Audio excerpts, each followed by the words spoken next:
Hello, my name is Sheila and I would like to welcome you to my podcast All About You. I love to listen to podcasts and especially conversations with famous people. However, I think everyone has a story to tell. Maybe a place you have visited, a hobby you enjoy, or anything that you feel would be of interest. I want to have conversations with lots of different people and hear their stories. So if you have a story to tell, please contact me on my email allaboutyoupodcast@yahoo.com.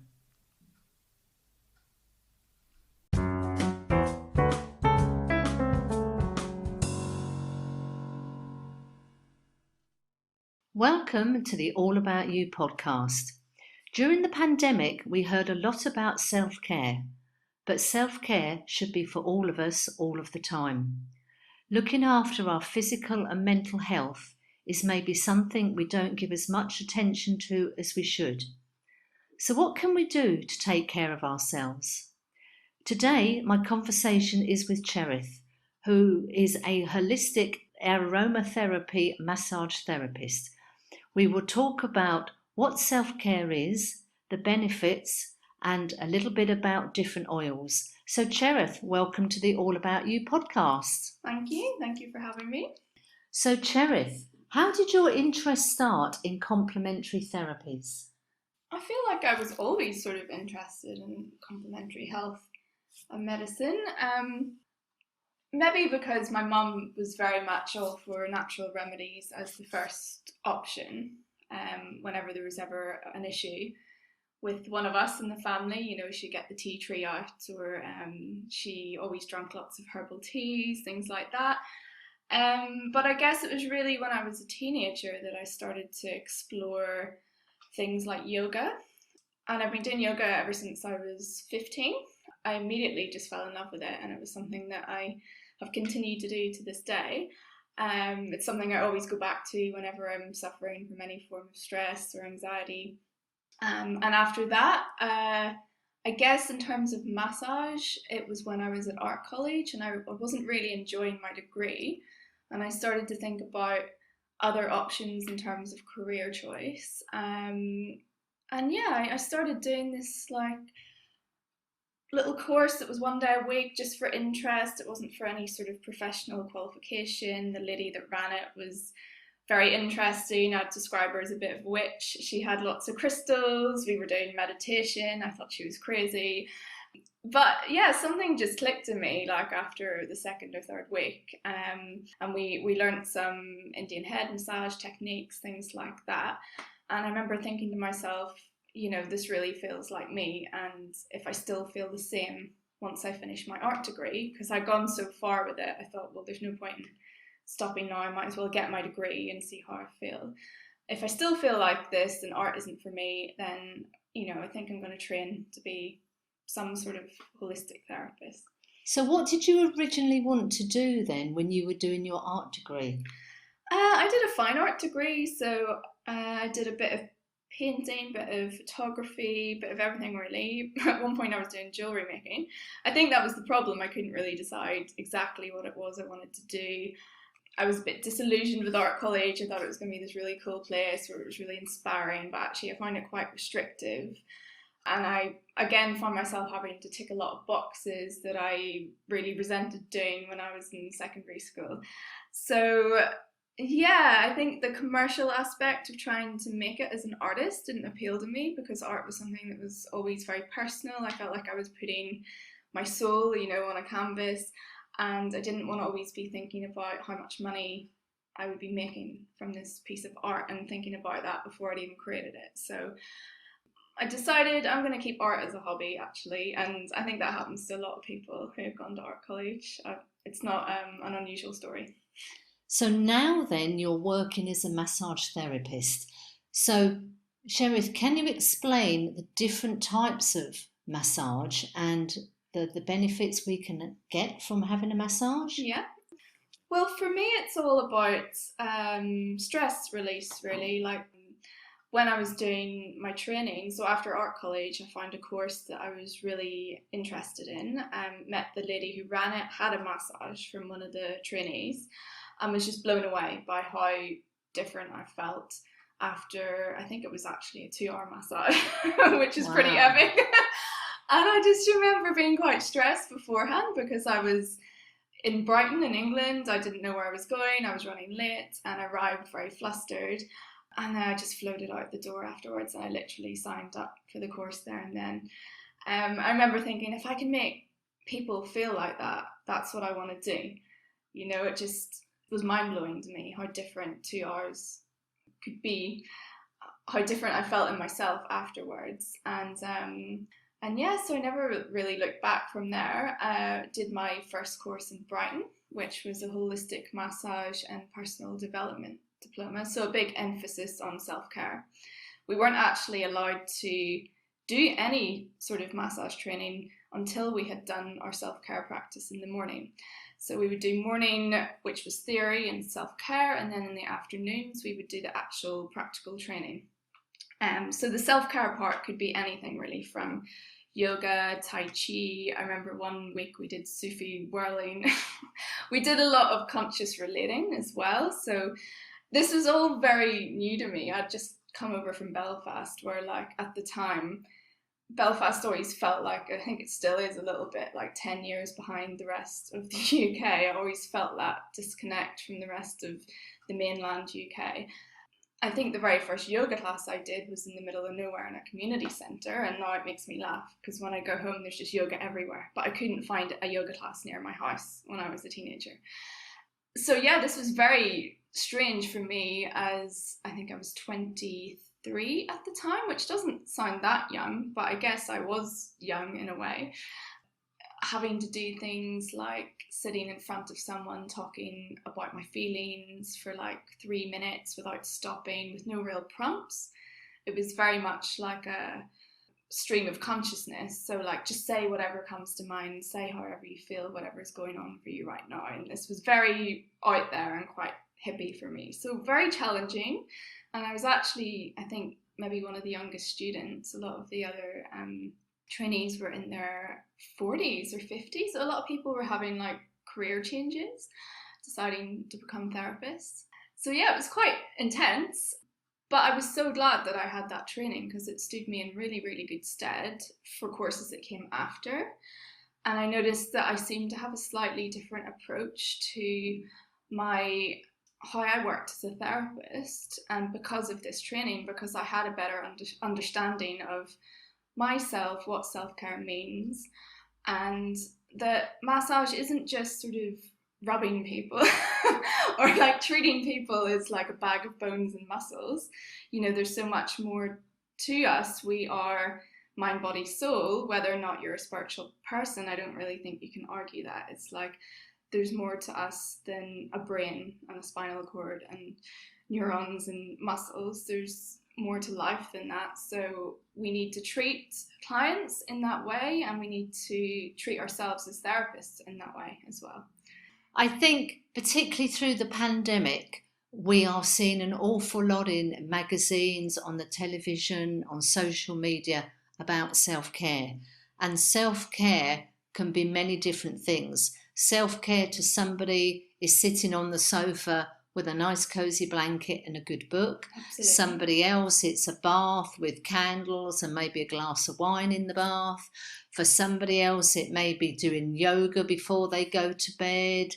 It comes in lots of different forms, and I think it's a case of finding what works for you. We're all individuals. We've all dealt with the pandemic very differently over the last year, but I think self-care has really come out as mainstream now. Mm-hmm. Because of the pandemic. I really think it's gone up 10 notches. Definitely. Veganism as well, but that's another topic. Yeah, it's so interesting because I was actually having a conversation the other day about this, but you're really right. Self-care is very personal, and I don't think there is any right or wrong. It is whatever literally helps you relax and de-stress, and that can be different things to different people. I get a little wound up when I sort of see spiritual snobbery or like competitive spiritualism, where it's like, oh, you drink alcohol, oh, you smoke cigarettes. So, you know, I'm not talking about myself, I just mean in general that it's we're meant to be coming from a place of non-judgment, but then I see a lot of judgment sometimes going on in terms of like spiritual practices or even self-care. And I have a therapist friend who says, well, sometimes self-care is, for me, is having a glass of wine and a fag, and that's fine. I don't smoke all the time, but it's every now and then, and I don't think it's doing me any real damage any more than someone eating 10 bags of crisps. So it is what it is. And I think that that's something I've always noticed from the sort of Mediterranean diet and lifestyle. People just, unless they're driving, that's a different matter, but people just don't get as stressed here about things. We joke about the manana kind of attitude, but you see people here drinking a glass of wine at 11 a.m. It doesn't mean they're alcoholics. They just, and they're chilled, so that seems to be working for them. But not that I'm advocating that. It's just each to their own. And for me, self-care is definitely having a bath. I love nothing more than going to my favorite coffee shop, taking a book. I like people watching, like it's not necessarily doing yoga. And I've been guilty of sort of making myself feel bad if I haven't been doing yoga regularly or, meditating. Meditation is actually one of the hardest things to do. And I'm also a bit skeptical. I think, how many people are actually meditating? I lived in an ashram in Australia for 3 months when I first went traveling there. And it took me a month of getting up every morning at I think it was 6 a.m. to do this group meditation. And then again in the evening, we would have a meditation. Our work was also meant to be some form of meditation. They called it karma yoga, but no one was meant to be talking. We were meant to be completely focused on what it was we were doing. I think it took a month before it really clicked with me, like what meditation was and what it was I was actually trying to achieve. And I remember sitting in the room, day in, day out, looking at everyone thinking, I have no idea what I'm meant to be feeling. I don't really get it. I don't, or is everybody really blissed out? Is everyone like completely zen? And, it wasn't until after I maybe was honest about it and spoke to other people that I understood that everyone was struggling with it, and it's not easy. It's something, it's like a muscle, it's like exercise. You have to keep doing it until you really see the payoff and the benefits. And meditation, yoga, it's so mainstream now, it's quite funny. I still think that there's many forms of meditative practice and self-care out there. It doesn't have to be sitting meditation, and we shouldn't feel bad if we're not into that or it's not our thing. It's not necessarily what works for you. Some people it's surfing, for some people it's rock climbing. Quite often it is just something that they love, where they can really lose themselves, so they stop thinking, and they're just present in the moment, really. Yes, good answer there. So if we can just look at massage now. Mm-hmm. So what are the different types of massage? So if somebody is thinking of going for their very first massage, what are the options and what would be a typical first session? So, well, we have many different forms of massage now in the West, which many have come across from the East. So I think the most well-known are probably Swedish massage, which was kind of what my initial training was in. That was the main body. We added other elements. So Swedish massage, Thai massage is quite big here. There are other forms of massage that aren't so well known, like Chinese massage. There's a form called Tuina, I think, which isn't as big here. I have had it in Brighton. Very interesting, more related to acupuncture. Then you've got things like lymphatic drainage, myofascial release, sports massage, deep tissue techniques, acupressure. To be honest, I think most sort of spas and salons are going to be doing like sort of relaxation massage would fall under Swedish massage, but you can incorporate maybe some deep tissue techniques into that. So if somebody wants to go to their local spa and wants a relaxing massage, what generally would happen? Do you have to take off all of your clothes? Do you just strip down to your underwear? If someone's feeling a little bit nervous about it's their first session? If someone's nervous about going for a massage, if they don't want to take their clothes off, then you would go for a Thai massage, because traditionally they're fully clothed on a futon mattress on the floor. It's a form of, they call it like lazy man's yoga. It's like passive stretching. So basically the therapist is going to put you into different positions which help stretch different muscles and ligaments. I love Thai massage. It's one of my favorites. I have done Thai massage training. I don't offer it as a standalone treatment. I tend to incorporate elements of it into the table massage. So I use oil. So it's not traditional Thai massage. It was like table Thai. Swedish massage always uses oil. So you are going to have to take your clothes off to be massaged. It's really up to the client. It would be very difficult to massage a woman if she kept her brown, but we would generally just say, you know, strip down to your pants, to your underwear. Some people take everything off, and that's fine because you're completely covered by towels. So it's not a problem. And whenever people turn over, then they're going to be covered as well. So at no point are you going to be really exposing anyone. I would normally leave the room and let somebody get onto the table so that I'm not there while they're getting undressed. And if it's a new client, I would always explain the process to them. You know, I'm going to leave the room, let you get undressed, and then I'll come back. You need to be in this position. I'll ask you to turn over halfway through. I'll also explain, you know, which parts of the body I'm going to massage in which order, so that they're not shocked if I suddenly start massaging their legs and they weren't expecting it. Some people as well really don't like having certain parts of their bodies touched. Feet are actually a big one. Some people hate their feet.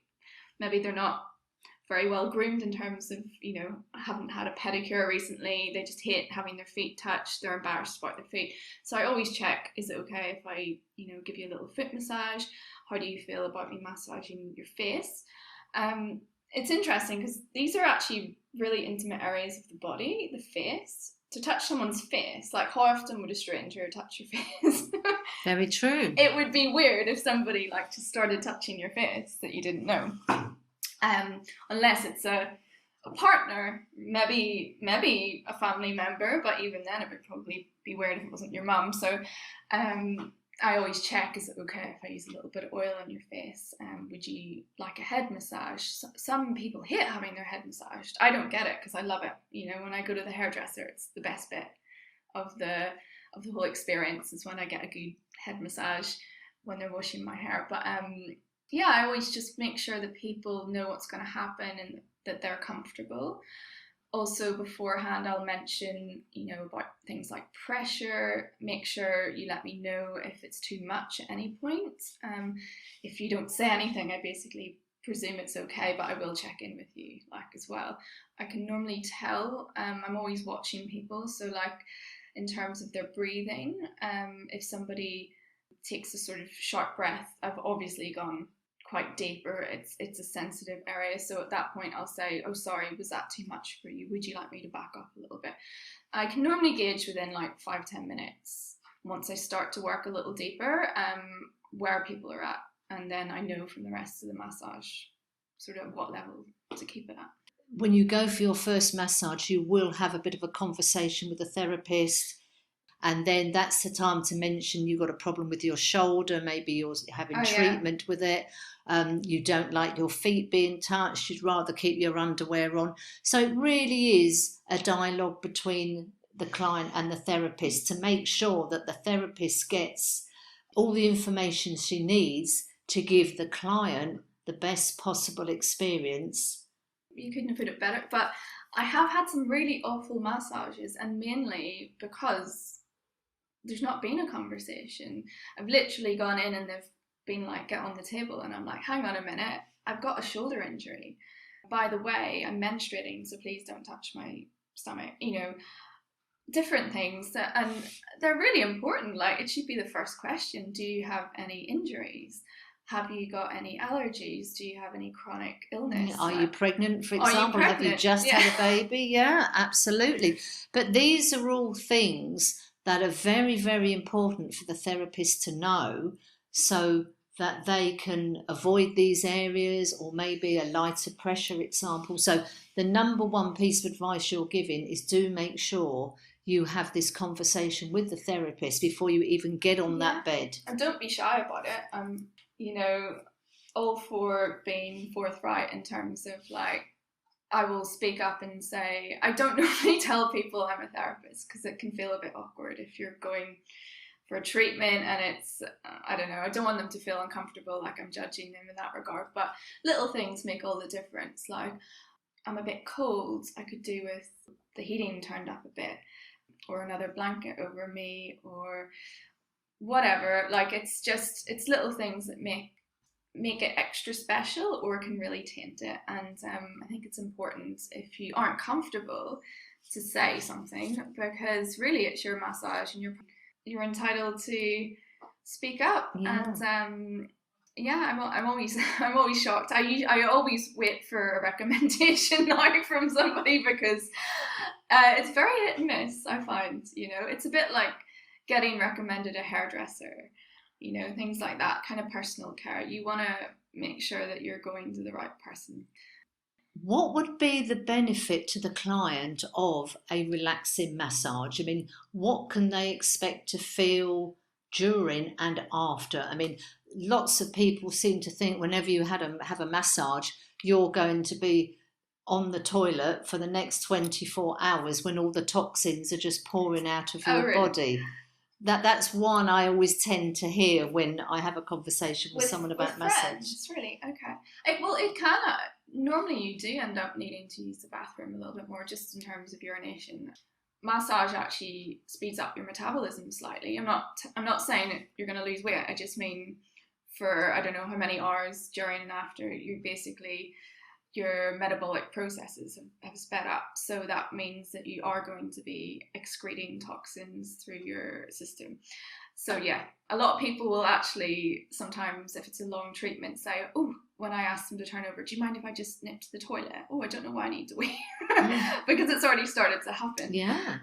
Which is a good thing. And we always say, drink lots of water after the massage. And that's because you are literally flushing out toxins from your body. Massage is really good in terms of supporting the lymphatic system, which is where a lot of that is going to be coming from. So like your lymphatic system runs alongside your circulatory system. So like all your blood vessels and arteries and capillaries. But whereas those have the heart to help pump the blood around the body, the lymphatic system doesn't actually have a pump of its own, which is why it's so important to exercise, to move. And massage is another way that you can kind of help stimulate the movement within the lymphatic system. So it just helps everything move along to be filtered and eventually come out of your body. Because the body is really, really good at repairing itself and getting rid of toxins, for example. If we overdo it on the alcohol, etc., feeling so bad is the dehydration that the body has caused. So as you say, when you are moving the body through the form of massage, you're getting the lymphatic system moving, so everything is sort of being moved around the body. Then that's going to start flushing out the toxins, the sugar, all the bad stuff in theory. So when somebody's had their relaxing massage, are they going to have a better night's sleep that night? Hopefully. It's not always the case. Sometimes people have like a detox reaction to the massage. So sometimes people say, actually, I had a really bad headache afterwards. And that's because toxins were being released into the bloodstream.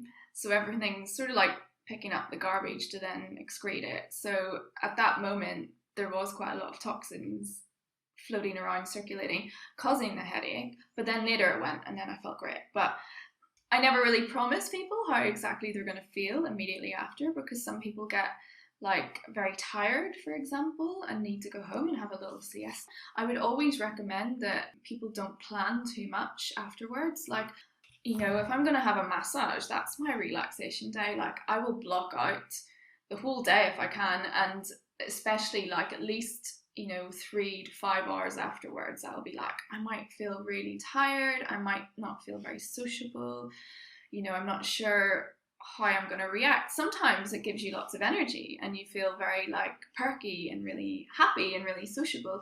Normally I just feel quite floaty and just literally like a weight has been lifted. And you know, with a good massage, I used to go to see a therapist in Brighton who does Thai massage, and I used to say to her, oh my God, I feel like I've got a new body. Like, thank you. I feel like you've given me a whole new body to walk home with.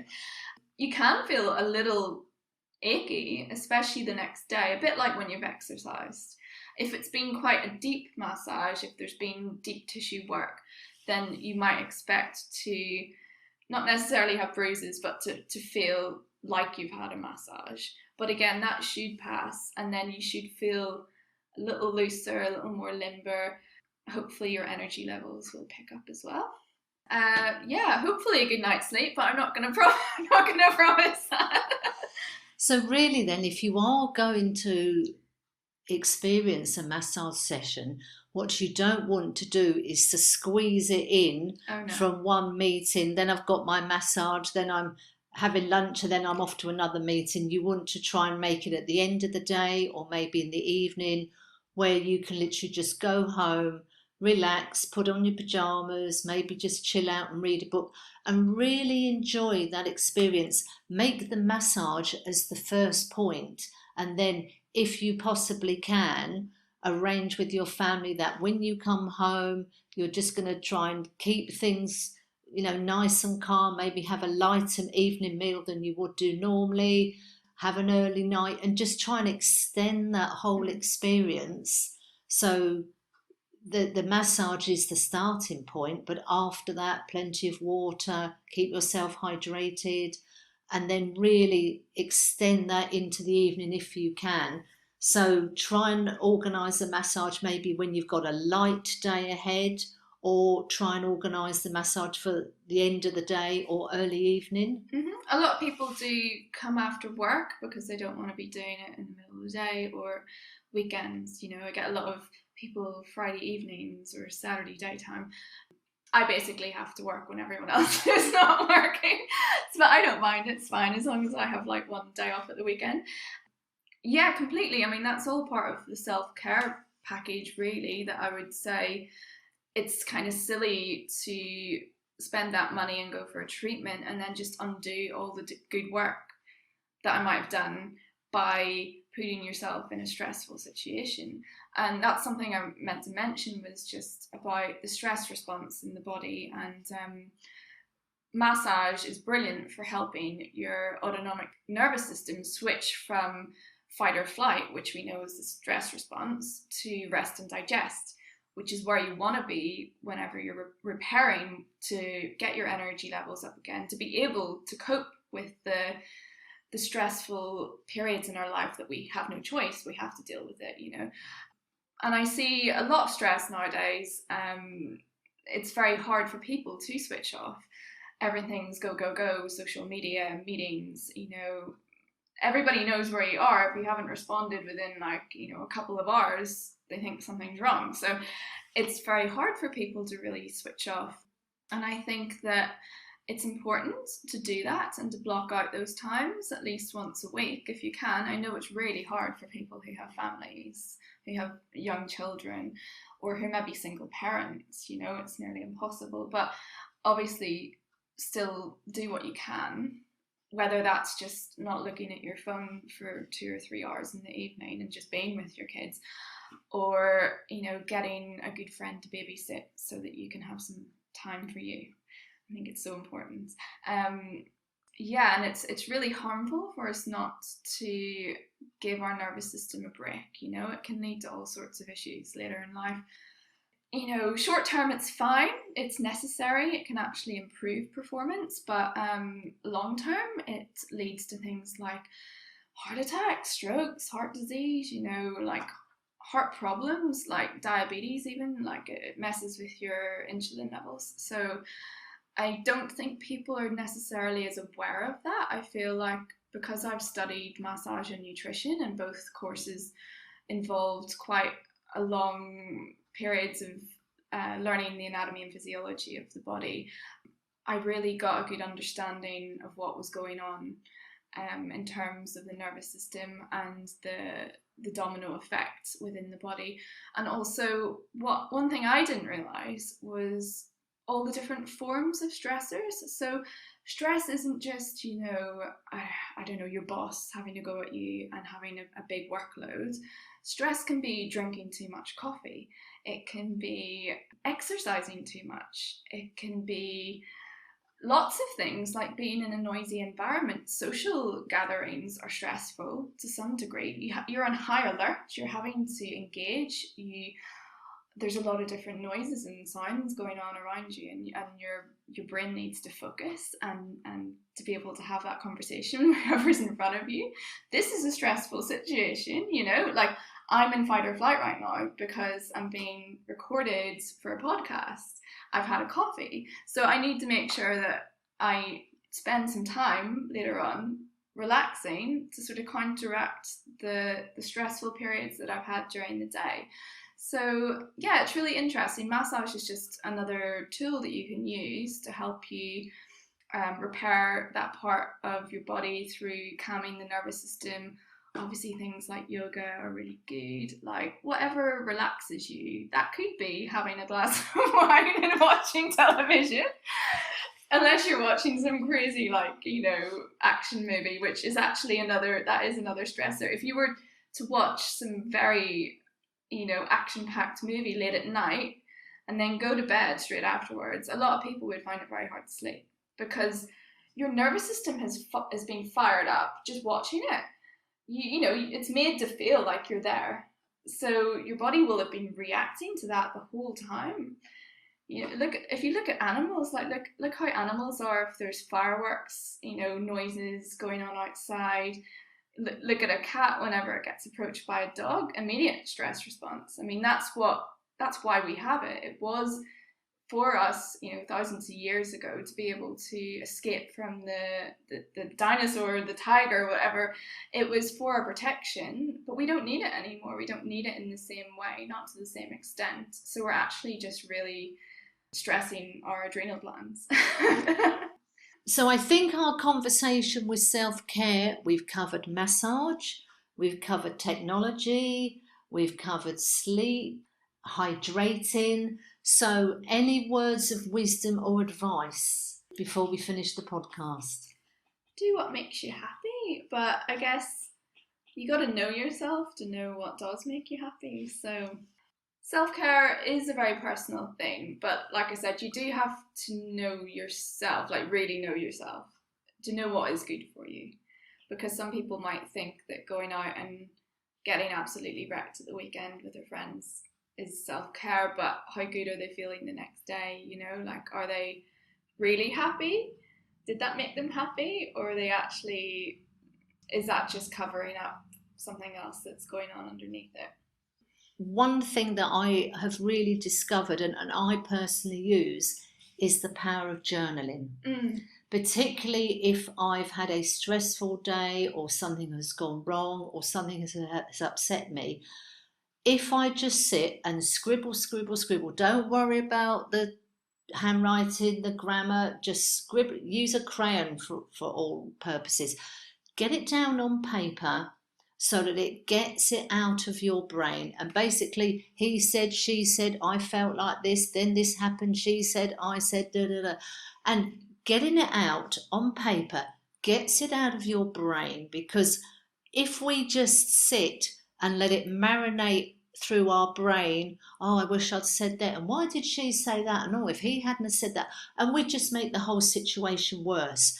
Even if you just journal, get it all down on paper and throw it away, set fire to it, rip it up, whatever, that really does help. So for me, journaling is brilliant. No one else has got to see it. You haven't got to worry about spelling and grammar and all the rest of it. Get it down on paper, whether you want to throw it away or keep it in a notebook, whatever. But I think that's a good way to get that stress and anger out of your brain, rather than it going round and marinating and just getting bigger and bigger and bigger.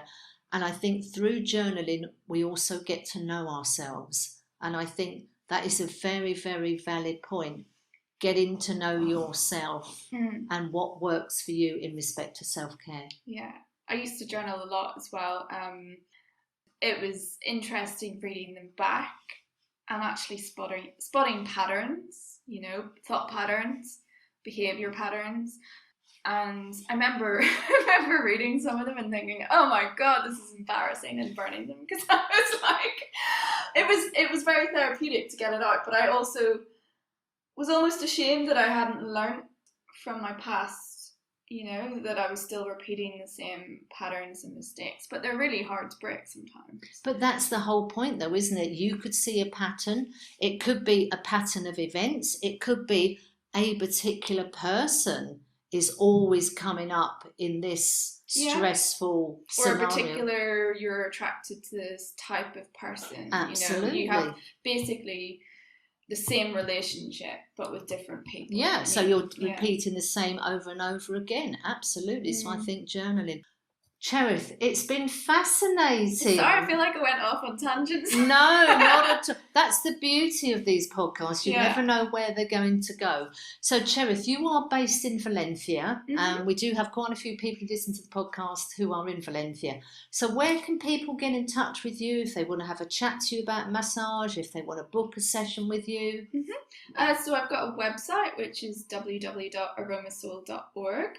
I've got a Facebook page and an Instagram page as well, so I'm pretty sure you're going to put the details underneath. Yeah, I'll put everything on the pages. Just send me an email, WhatsApp me. At the minute I'm working at the Space, which is in El Carmen, on a Friday, but hopefully we'll be doing some more days there, maybe looking at some other venues as well, so yeah, just stay posted. Well, Cherith, thank you so much for being a guest on the All About You podcast. Thank you.